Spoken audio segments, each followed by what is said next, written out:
Well, good evening, everyone, and welcome to PMP Live. I'm Brad Graham, the co-owner of Politics and Prose, along with my wife, Alyssa Muscatine, and we have a great program for you this evening featuring veteran sports writer John Feinstein, here to talk about his new book, Raise a Fist, Take a Knee, Race and the Illusion of Progress in Modern Sports. A couple of brief housekeeping notes first, though. Post a question at any point during the discussion. Just click on the Q&A icon at the bottom of the screen. And in the chat column, you'll find a link for purchasing copies of Raise a Fist, Take a Knee. John, of course, has been quite prolific, writing 45 books over his accomplished career. So when he called me a few weeks ago and said, "Brad, I've written my best book," he had my attention. But even the most talented and experienced writers, like John, sometimes neglect to get themselves scheduled for events, which is what happened to him. We didn't have him on our calendar for his latest book, and that fortunately was quickly remedied, and here he is with us this evening.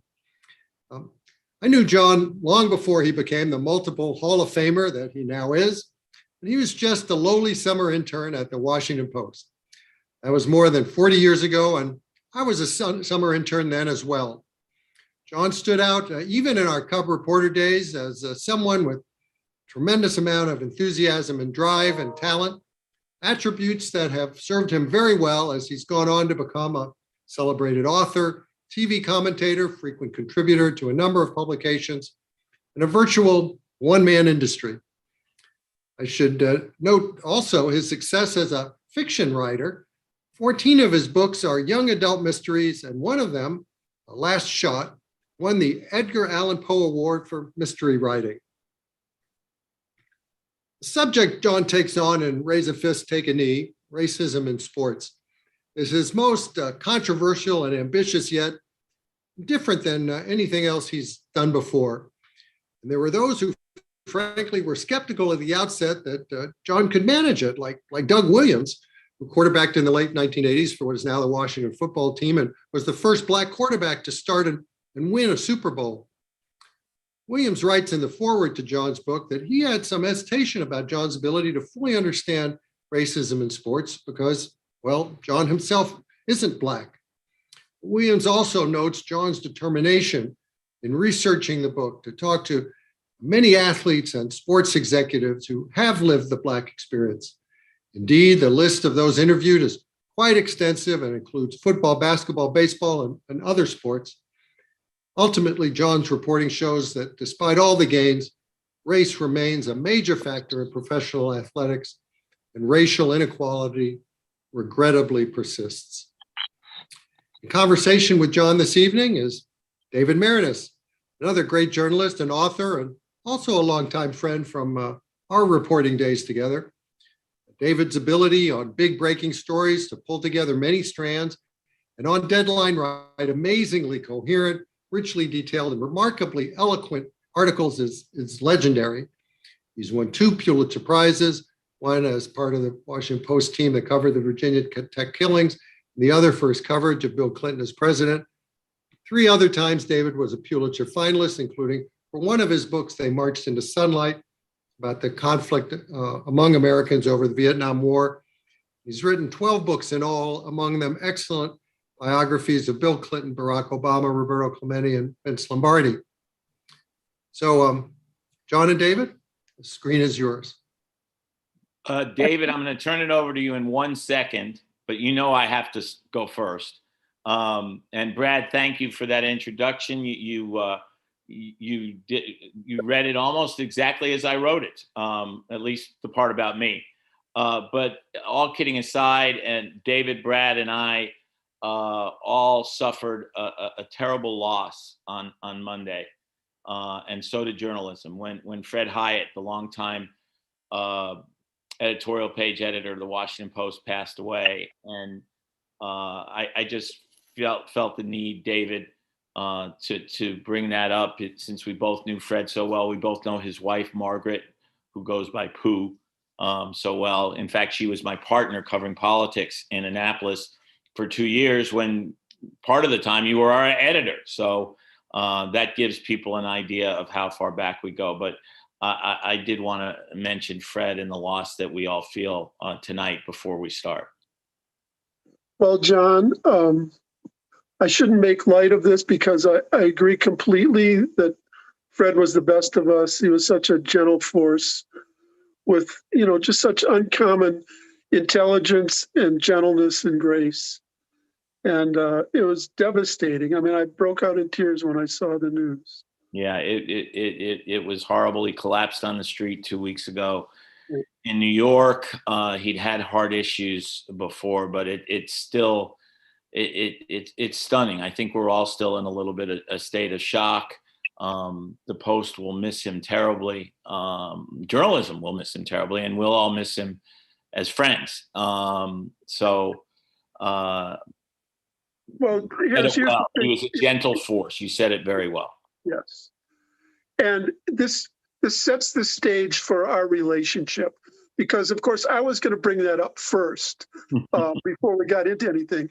But John always has the first word and he has the last word. Most of the words in between. I've known John for more than 40 years. As we said, when we were on the Maryland staff together, and then I was his editor. And for most of those years, we've spent countless times talking, maybe in the car on the way home or over lunches or at breakfast. And, this is one of the few times when I actually can ask some questions. Usually I ask one question and breakfast is over before we're done. Well, you might ask one question and that'll be it for the hour, David. You never know. But for all of that, I mean, no one has ever accused John of being shy or unopinionated, but he's saved by other attributes, and they're terrific. He can make fun of himself. He's extremely generous. He's on the side of good in this world on almost every issue, and he knows more about his subjects than anyone else, except for one subject, perhaps, and that's the one we're going to talk about tonight, interestingly. About race and sports in America. I think John and the illusion of progress in race. And I think John would be the first to acknowledge that there's only so much he can know about that subject, or I can know about that subject because of the colors of our skin. But what John can do, and he does so well in this book, is report the hell out of the subject and bring it to life through the powerful stories of so many Black athletes and coaches and sports executives who trusted him to get it right. So, let's start with, at the beginning, the germination of this story. No doubt it was inside you, John, for decades, but it seemed to start for real on an October day in 2017 when you went to see John Thompson. Tell us about that. Well, you're right, of course, and you and I have discussed a lot of this over the years, but in 2017, I was doing a book on playing quarterback in the NFL. So I was in an NFL stadium every Sunday during the anthem protests that came in the wake of Colin Kaepernick the year before. And Colin Kaepernick had been blacklisted out of the league at that point. And anybody who argues that point might as well argue that the sun's going to rise in the west tomorrow. And what I noticed, it's impossible to miss, was Black athletes kneeling in peaceful protest and white fans booing them. And in many cases, not knowing why they were booing them, just because Donald Trump had said they should boo him, or because they just didn't understand why these guys were protesting. And I remember thinking to myself, there was a game in Baltimore where the Ravens as a group, Black and white, knelt before the anthem began, and then stood together with their hands locked, linked during the anthem, stood, and they still got booed. And I thought to myself, we have never been as polarized in this country on the subject of race as we are right now, which is saying a lot, given our country's history. I disagree with that, but go on. I think we've been more polarized during the Civil War. Well, in my lifetime, well, you can see that point. Okay. But so, as you said, I decided to go to see John Thompson. And as you well know, because you were once a Georgetown season ticket holder. John and I fought like cats when I covered his great teams in the 80s. John was super secretive. I was a reporter. My job was to break through those secrets and get the kids to talk to me. And we battled frequently. But there was always a mutual respect there. I remember John saying to me one time, I don't like you. I don't like you one bit, but I do respect you. And that meant a lot to me. And when John retired, we became friends. He hosted a radio show. He had me on frequently. He loved the book I wrote on Red Auerbach because he loved Red Auerbach. He played for him in Boston for 2 years. And so John had become something of a mentor to me because John's one of the smartest people I ever met. So I went to see him and I said, I want to write a book on the subject of race in sports. And I don't know where to begin because it's such a massive topic. And he looked at me and he said, you might as well try to explain the Holy Trinity. And then he pointed a finger at me and said, which is why you have to do it. And the point he was making, to your point, which is important, is you need to write this because you're white. We need someone who's not going to simply be written off as another black guy writing on the subject of race, to take it on, even though he knew and I knew, as you know, that there's no way I can understand what it's like to be black. I've never walked in the shoes of a black person. I've never been pulled over for DWB, driving while black. Right. Every person I interviewed, David, every black person I interviewed for this book had at least one example, and in many cases, multiple examples of that happening. I've never had that happen. When I get pulled over, it's usually because I deserve it.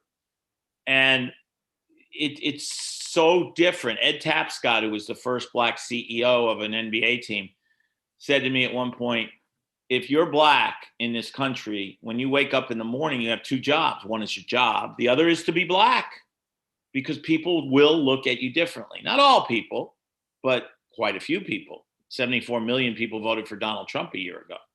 So after John... Was it Tapscott who was driving from Madison Square Garden to Riverdale?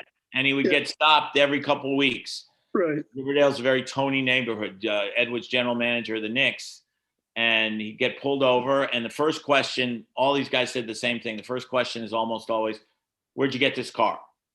And Ed, who still has a residence here in Virginia, had a Virginia driver's license. So they want to know, what are you doing here in this neighborhood?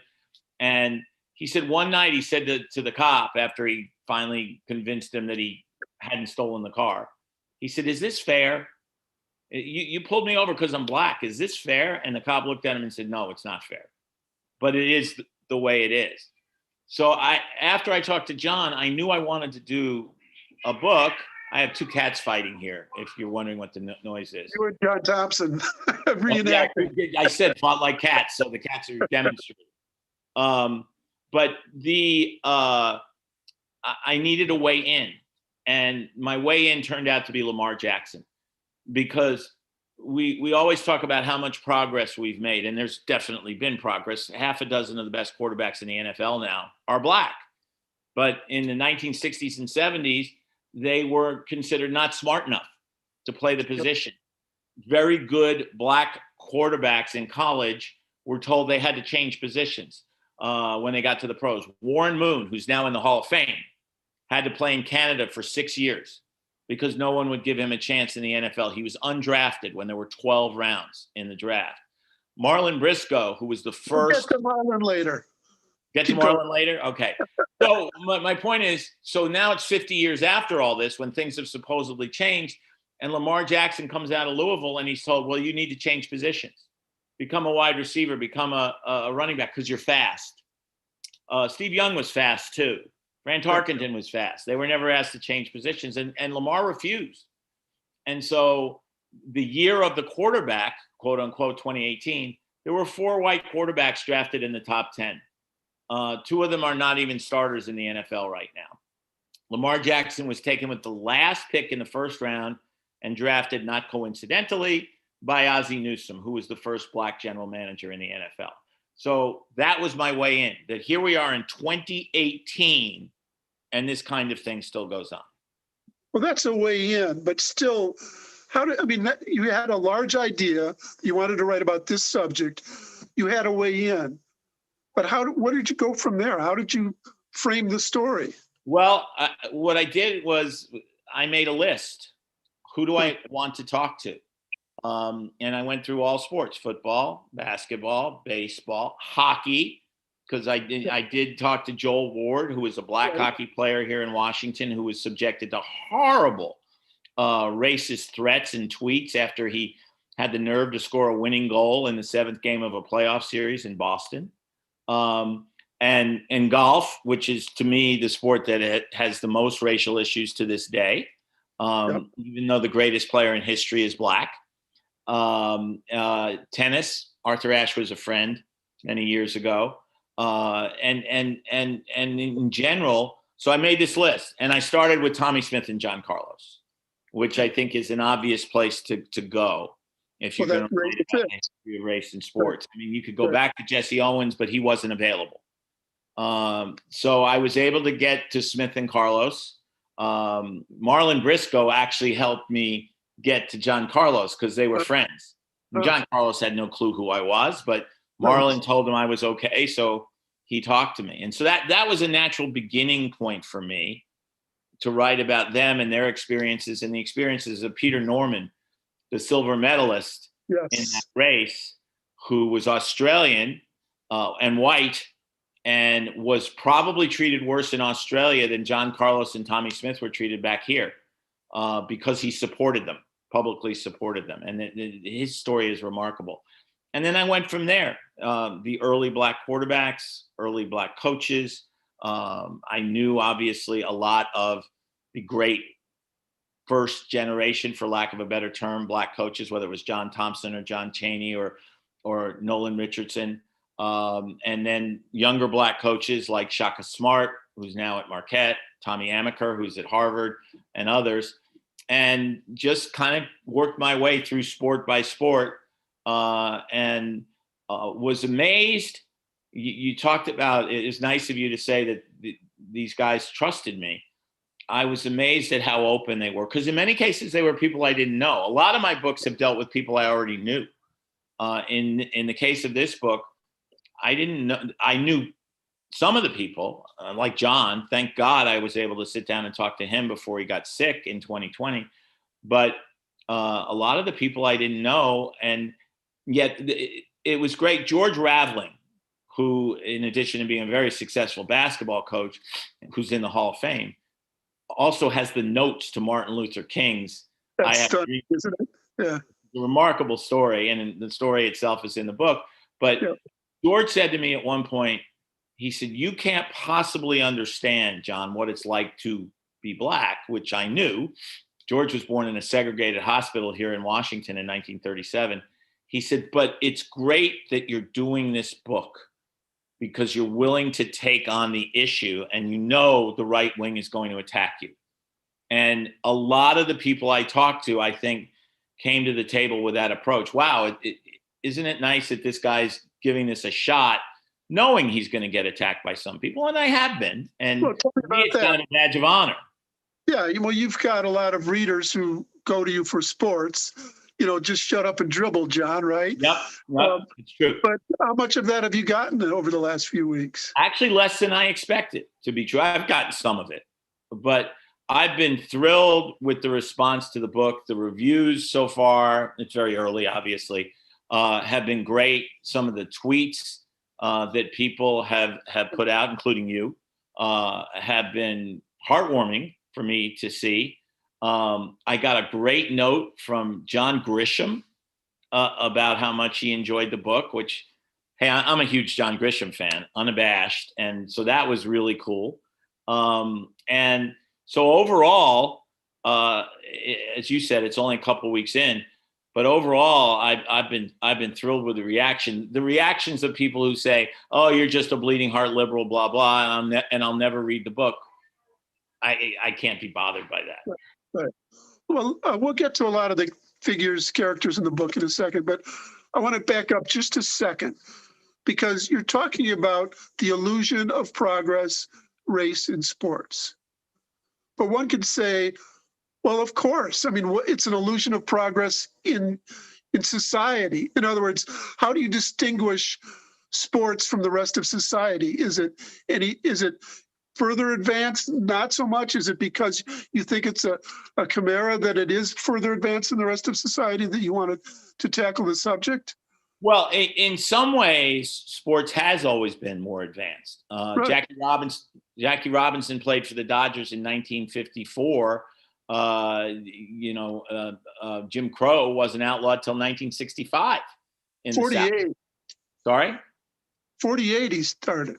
47. 47. Okay, well, yeah, right. Bet me our next breakfast on that. When you said 54, this is the kind of arguments we have at breakfast. Yeah, it is. But one of the reasons for that is sports itself on the field or on the court or on the ice is a meritocracy. All that matters, can you play? Gary Williams grew up in a black neighborhood in Camden, New Jersey, and he said his favorite place was the schoolyard because in the schoolyard, it didn't matter that he was white. It only mattered that he could play. And that's why 75% of the NFL is black and 75% of the NBA is black and 50% of the players in FBS football are black in the Power 5 conferences. And I can go on with those numbers. But it's not so much meritocracy when it comes to positions of authority. Yep. When it comes, the 75% of the players in the NFL are black. 3 of the coaches, head coaches, are black. Eric Bieniemy, who's run the best offense in football in Kansas City for the last 3 years, has had 11 interviews for head coaching jobs. And I can tell you from talking to him that he interviewed well because he's really smart and has a sense of humor and kind of guy you would like walking into a room right away. 11 interviews, has not been hired.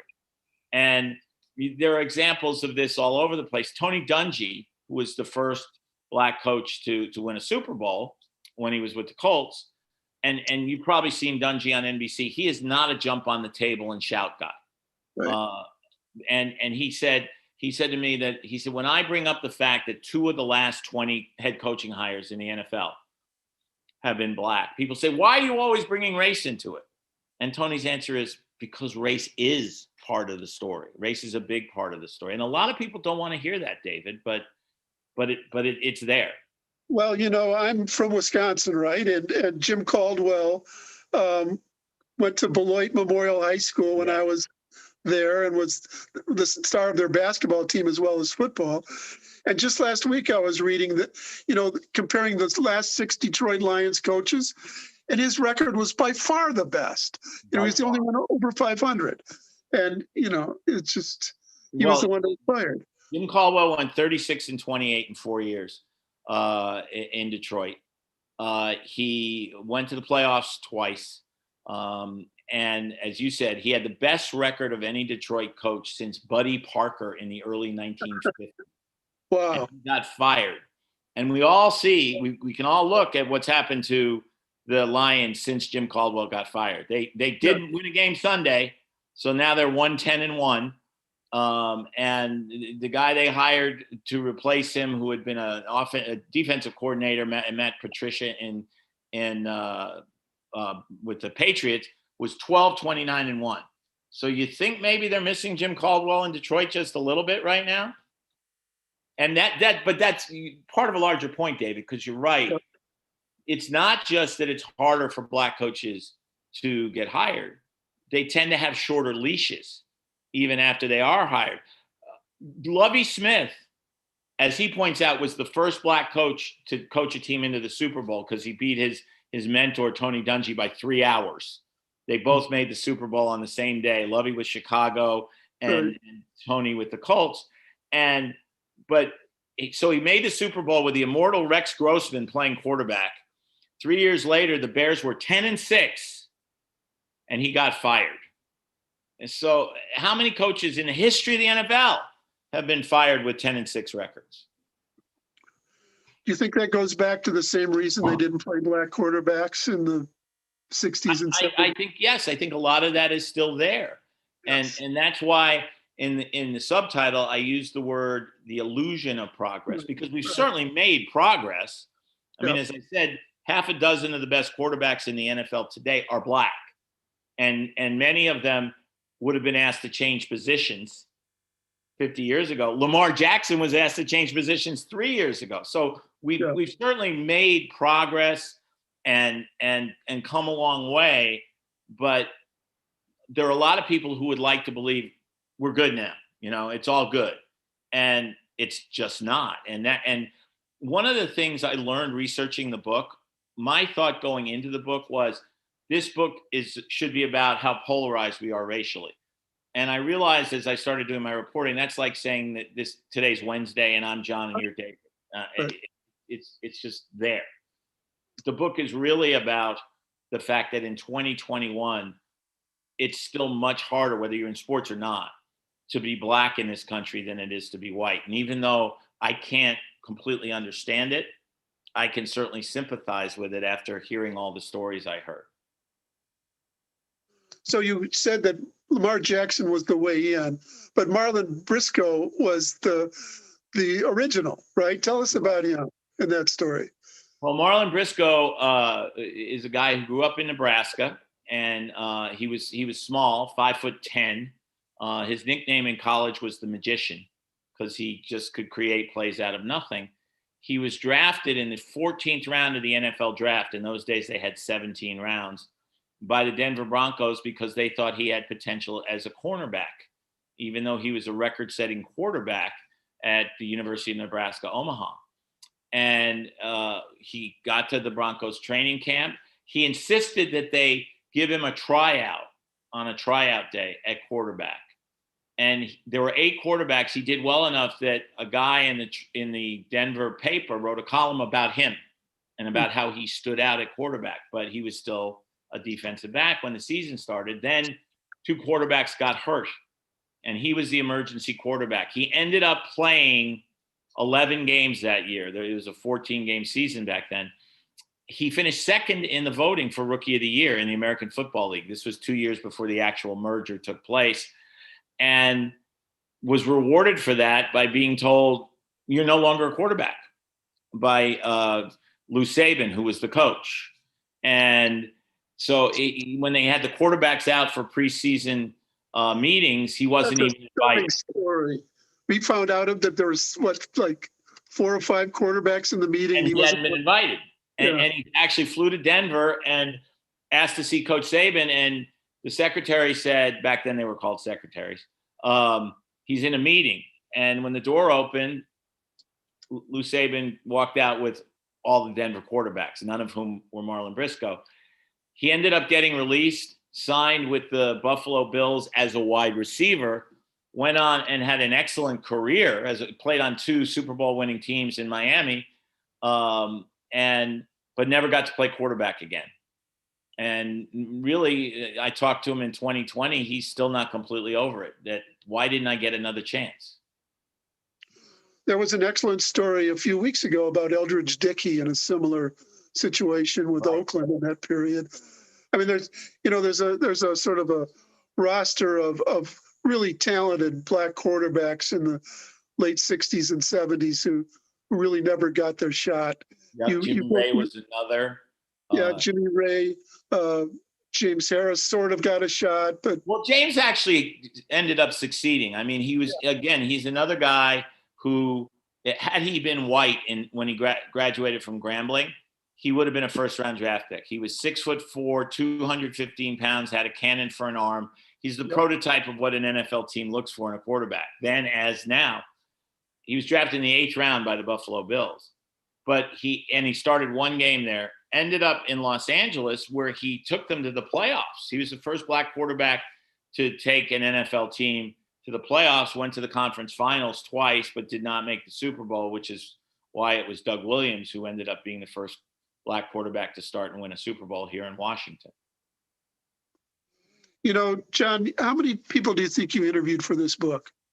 Somewhere around 100. Most of them black, not all of them black. We'll get to the others too. Yeah, but I'm curious. Did you hear pretty much variations of the same story from every one of them? Well, certainly when it came to DWB, driving while black, although there was Tommy Amaker told me a story about being stopped by a cop for walking while black when he was on a recruiting trip in California. Tommy Amaker, then the coach of Harvard? Then the coach of Harvard, right, exactly. This was fairly recently. Yes, it was in the last 5 years. Yeah. And of course, my favorite story is about the Olympic swimmer. And I'm blocking on his name right now, someone I know well. This happens to me sometimes, it'll come back to me. But he was walking his dog, and a police car went by and made a U-turn, came back and said, "Where did you get that dog?" And he said, "It's my dog." And he said, "Really? What kind of dog is it?" And Bulldog Terrier. "Yeah, well, where did you get it?" "Got him as a puppy." And finally the cop left him alone.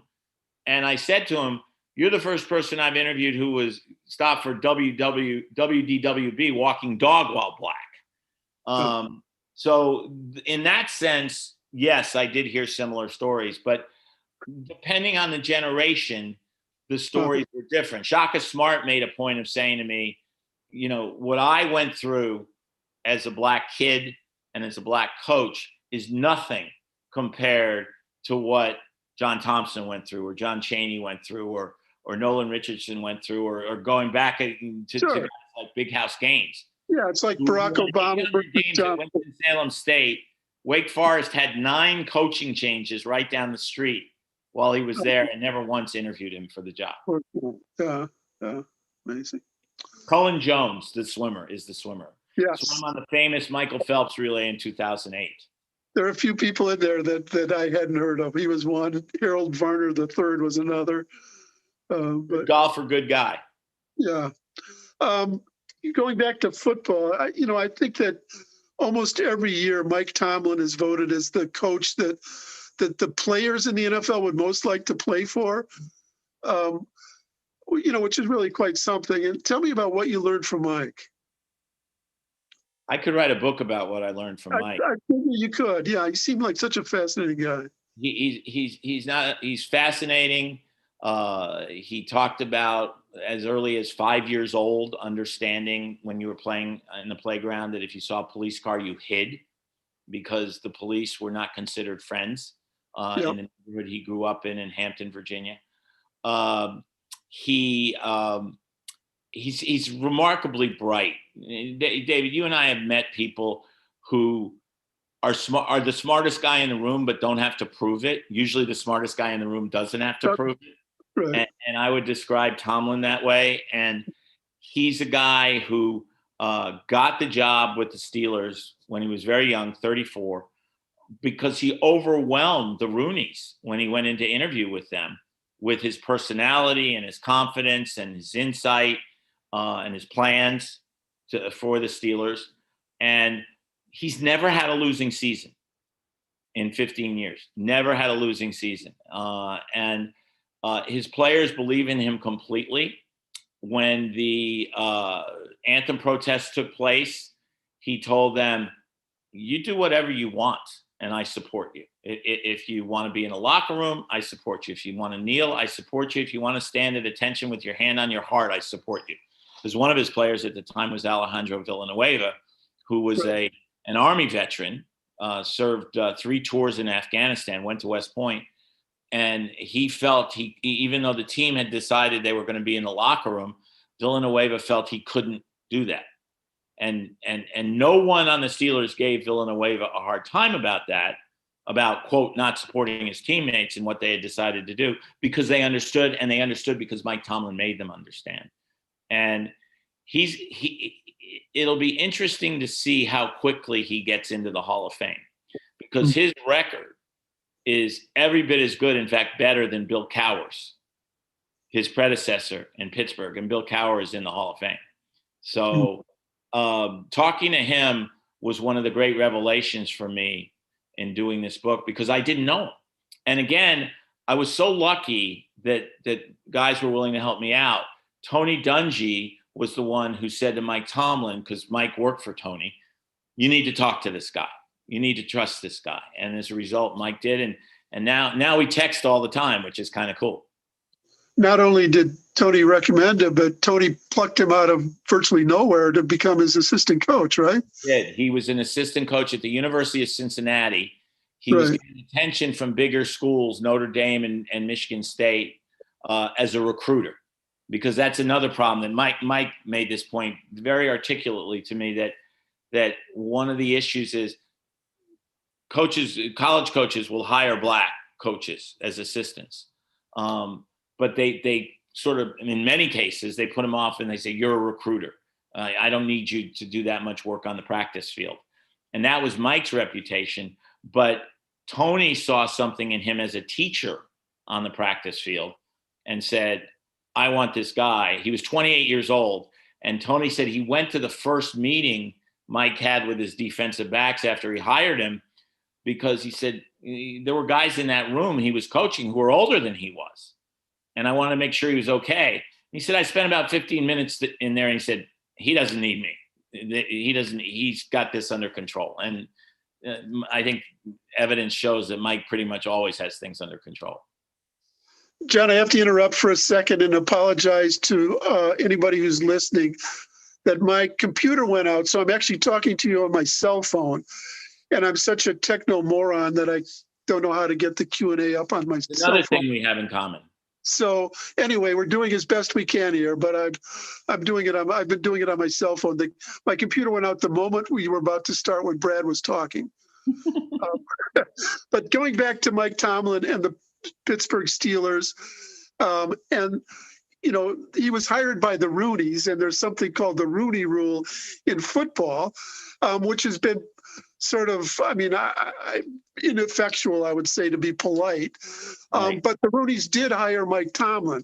So there's something special about the Roonies that other owners could follow. I mean, were they models in that sense? Well, I think if all the NFL owners were like the Rooney family, the league would be a very different place. And we would certainly see a lot more minorities in positions of authority. The problem, it's interesting. Mike said to me and Tony Dungy said to me that they both believe that Roger Goodell is embarrassed by the current situation. 3 black coaches out of 32, 5 black general managers out of 32, 75% of the league is black. And they said, but Roger can't make the owners hire more minorities. He can't do that. And you and I both know that the NFL owners are basically an old white boys club. Yeah. And there's no better example of that than the fact that they refused to take any action against Dan Snyder here in Washington for all of the misogynist acts of that organization, not to mention everything else he's done in the last 20 years. And so it is embarrassing. That's the word both Mike Tomlin and Tony Dungy used to me, that the NFL hasn't made more progress in this area, that it's been basically dragging its feet. And that's the owners, because they're the ones who make the hires ultimately. Right, and they control Goodell to a large degree with the whatever. He's not going to jeopardize $44 million a year. 44, is it? Right. Well, maybe he should, right? Oh, I think he should. Interestingly, Goodell, who I always had a pretty good relationship with, was the one major commissioner who refused to talk to me for this book. Huh. And I think I agree with the Dungy Tomlin theory that he's embarrassed, that he knew I would ask questions that if he answered honestly, would get him in trouble. Right, possibly so. Right. I want to deal a little bit with the white coaches who have dealt with race in a better way. And I think we'll go back to Duffy Daugherty, who, growing up in a Big Ten city, I always loved them. Besides Wisconsin, the Michigan State teams of the 1960s with Bubba Smith and George Webster and Sherman Lewis and Jimmy Ray, the quarterback. And so Duffy must have had something. He must have, beyond just knowing they were good players, he had to. Well, unfortunately, I never knew Duffy Daugherty. Of course, right. But I do know that he recruited the South. He recruited black players out of the South back as far as the 50s, because he knew that the Southern conferences, the SEC and the ACC, and back then the Southwestern conferences, weren't going to recruit him because they weren't recruiting black players. And he said, there's all this talent. Why in the world wouldn't I want to bring it to Michigan State? Because the Big Ten was ahead of everybody else. Minnesota had a black quarterback, Willie Thrower, in 1950. Sure. And so they were everybody talks about how USC and Sam Cunningham integrated Alabama. That was in 1971. Exactly. And the famous basketball game, of course, between Kentucky and Texas Western, which took place right here at the University of Maryland in 1966. And Gary Williams, who was an undergrad at Maryland back then and got sneaked in the back door. The Final Four was a very different thing back then. There were plenty of empty seats in Cole Fieldhouse that night, 14,500 capacity. And Gary and his teammates found themselves sitting with a lot of the Kentucky fans because there were good seats. And as they were walking out after the game, they heard a lot of them saying, we need to get us some of them being black basketball players who, of course, now dominate the sport. And of course, you deal with two other contemporaries who you do know, I'm sure, Pop and Steve Kerr. And what did you learn from talking to them about the dynamics of race in the NBA? Well, it's interesting because they came from very different backgrounds, but they're both such smart guys that Pop went to the Air Force Academy as a player and tells a story when he was a junior. They went to play a couple games in North Carolina, and one night he and several teammates went out to a club, and they were waiting in line to get in, and they got to the front of the line, and the bouncer pointed to, there were four of them, one of them was black, and he pointed to the black kid and said, well, you can't come in here. And the other three white kids said, well, what are you talking about? Well, we don't let blacks in here. Don't be ridiculous. And their teammate tried to get him to go. You guys go on, because he was used to it. It had happened to him before. And they all didn't go in. And Pop said at that moment, he realized how incredibly naive he'd been growing up outside Chicago. Because he played with black kids all the time. And just black kids were players, white kids were players. Who cares? And he sort of made it a thing in his life to understand how different it is to be black. He says, he tells his players all the time, if I were black, I'd probably gone to jail at least 10 times. Because I wouldn't have the patience to deal with what all of you deal with. And Steve Kerr, who, as you know, I've known since he was at Arizona in the 1980s, and had a remarkable career. Nobody thought he'd ever play in the NBA. Played 15 years and won 5 NBA titles, and is perhaps most famous for fighting with Michael Jordan in practice. The shot too. What? The shot too. He could shoot. He could definitely shoot. But he liked to say that he had deceptive speed, that people thought he was a step slow, but he was actually 2 steps slow. But Steve said that the George Floyd thing, much like with Mike Krzyzewski, really awakened him to the fact that even though he played with black kids since he was a teenager, played with them in the NBA, coached them in the NBA, that he didn't understand them. He really didn't understand. So he went on a reading spree. Trying to learn more about the black experience, trying to understand it as well as he could as a white person. And he talked to his coaches, some of whom are black, some of whom are white, about all that he was reading and trying to learn. And one of his assistant coaches told him that one night after the Ahmaud Arbery murder, he was watching the news. And on the news, they said that Arbery had been running through his neighborhood and was murdered by these 3 guys. And his 8-year-old son walked in and said to him, Dad, does that mean we can't run in our neighborhood, that it's not safe?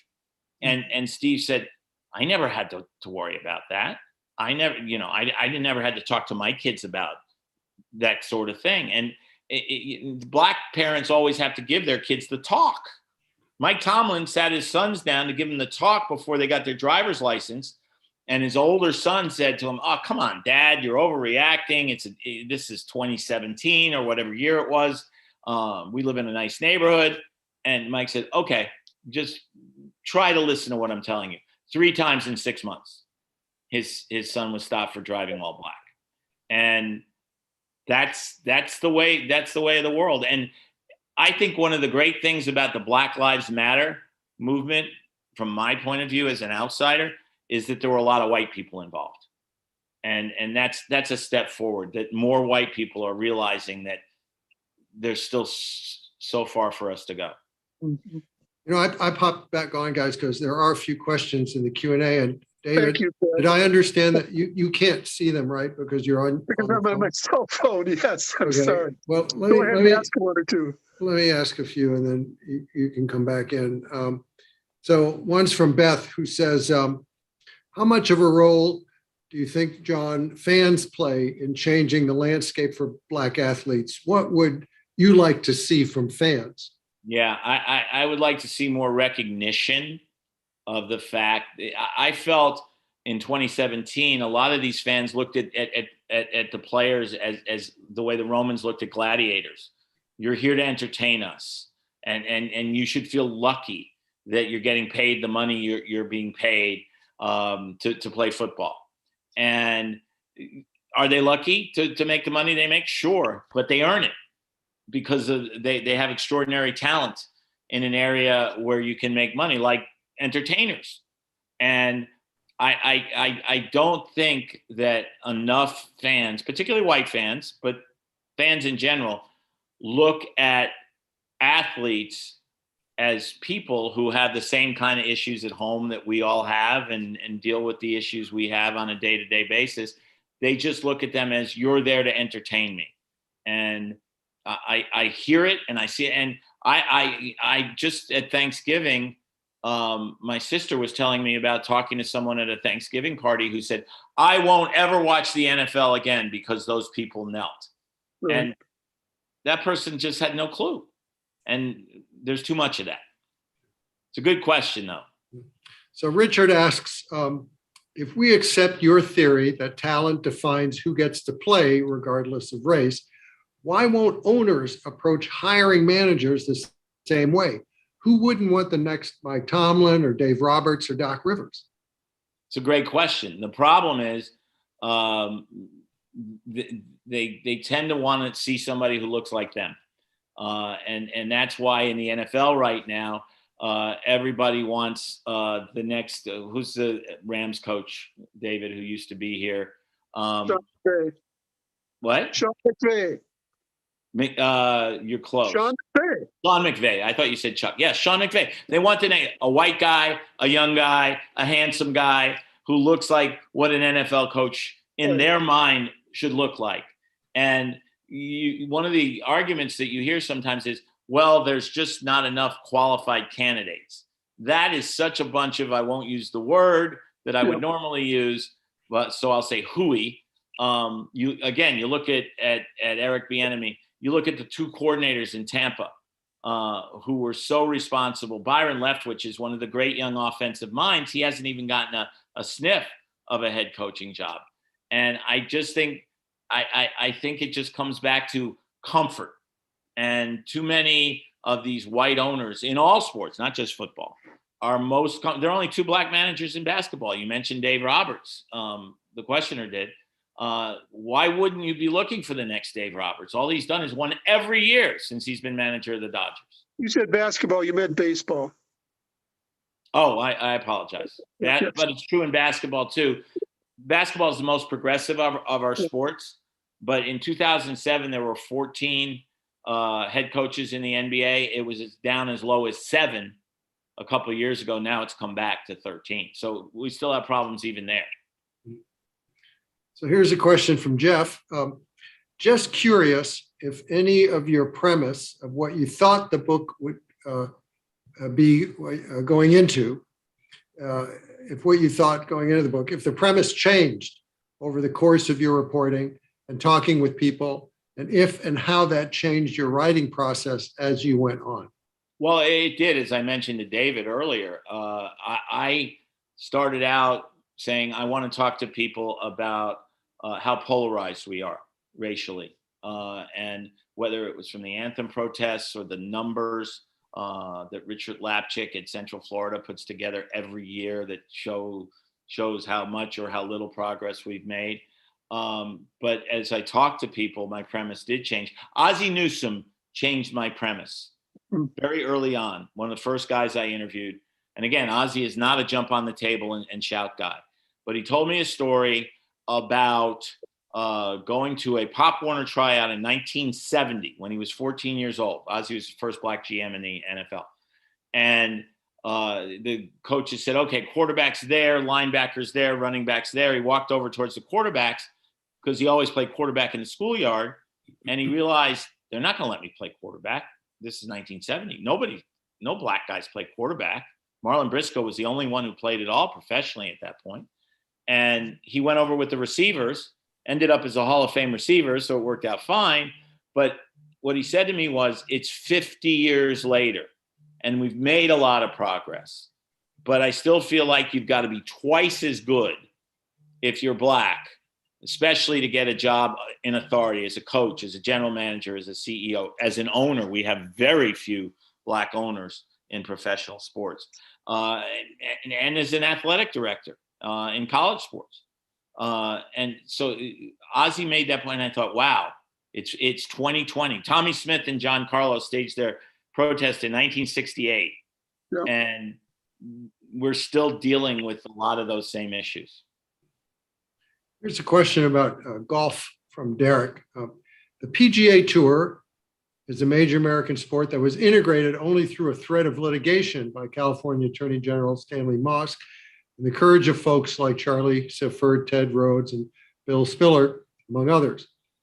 Do you feel the late integration is a factor why the sport remains less diverse, or are societal factors such as access to golf for minorities a bigger factor? All of the above. All of the above. And it's amazing to think that in 1961, in our lifetimes, the three of us, there was still a clause in the PGA of America's bylaws that said Caucasians only. And it was only changed under threat of litigation in California. And I would add Lee Elder to that list of guys, the first black man to play in the Masters. We can talk about racist. But I do, since Tiger Woods came on the scene in 1997, a group called The First Tee has raised millions of dollars, supposedly to try to enhance minority involvement in golf. And a lot of kids have been in the First Tee. Not one minority player has ever come out of the First Tee program, and except if you count Scott Langley, who's white and left-handed, so that makes him a minority. I'm left-handed too. But with all the millions of dollars, they haven't produced any top players. And I think a lot of it has to do with Harold Varner III, who David mentioned earlier, is one of the few black players on the tour. He learned to play golf at a municipal course where his dad paid $100 a summer, so Harold could play Monday through Friday. When there were openings on the golf course, he had talent. He learned. Eventually, the members at the club asked him to play with them because he was so good. We need more of that. We need kids to have more access, whether it's to municipal courses or private clubs. They need to set aside time, not just for the junior sons and daughters of the members, most of whom are white, but also for kids from the minority neighborhoods and for kids who are in the First Tee program. Let's take one more from the audience, and then David, you could ask the last question after this. How do we show the importance of political equality without alienating people offended by social justice warriors, in quotes? There are always going to be people offended by quote unquote social justice warriors. And they're going to be offended no matter what.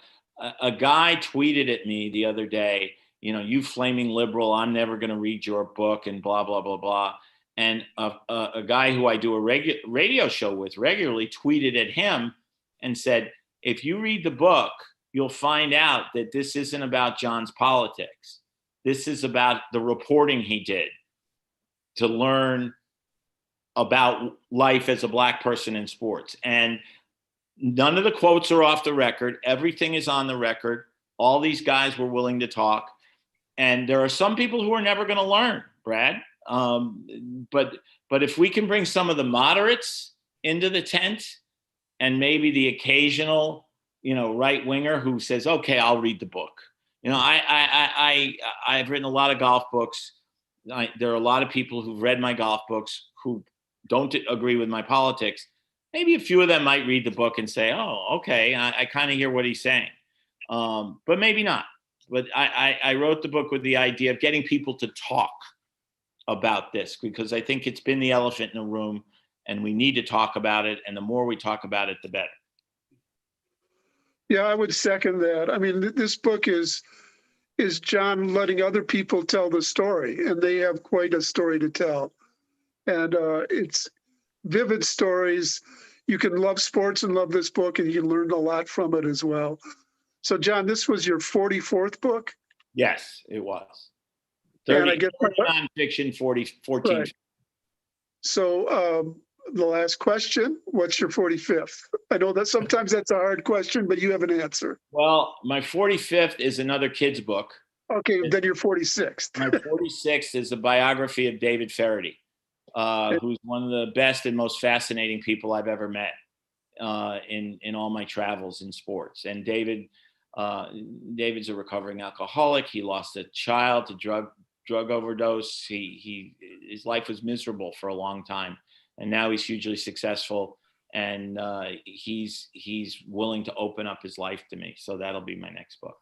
And for people who don't know where he comes into the sports world, who is he in sports? David Faraday grew up in Northern Ireland during the Troubles, grew up as a concert pianist, but wanted to try to be a golf pro, ended up being a very successful pro in Europe, played on the Ryder Cup team for Europe, beat Payne Stewart in the singles in 1991, but hurt his back and had a lot of addiction issues that ended his career. But he ended up, through a complicated story, on television and became a star because he's so damn smart and so damn funny. And he's one of the few people with any connection to journalism who Tiger Woods actually likes. It's a short list. And Brad, if I can just finish. Sure. Go ahead, well, John. thank you, especially for getting me on the schedule so late. And David's only won 2 more Pulitzers than me. So for him to do this is so generous and so sweet of him. And David, I love you. And just to the people listening, thank you.